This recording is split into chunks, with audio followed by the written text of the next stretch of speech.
Lawmakers and the Utah State Auditor confirmed to Fox 13 they are looking into the state's use of emergency spending and no-bid contracts in the midst of the coronavirus pandemic.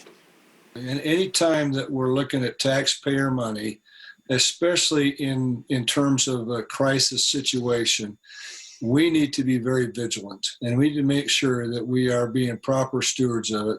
And there's been a lot of questions raised about this. The Utah State Legislature's Health and Human Services Committee will hold hearings into the state's use of emergency procurement in response to the COVID-19 pandemic. What I hesitate to do is be judge, jury, and executioner. What I prefer to say is it looks like there was some issues. We need to have a public hearing and let all sides present their arguments. Specifically, lawmakers will scrutinize the purchase of a stockpile of hydroxychloroquine.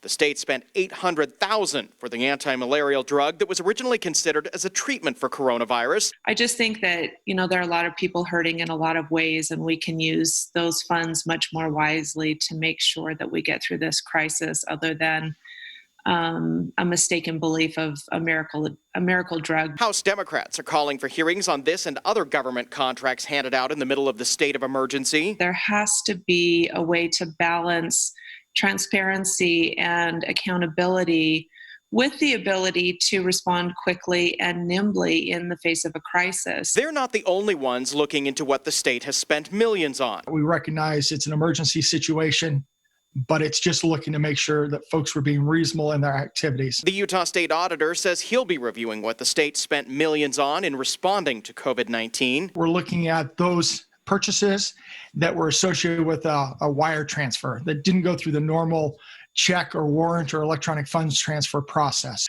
My understanding that's a little over $50 million in procurement right now. So we'll look at those initially, of which the drug you mentioned is a subset of that.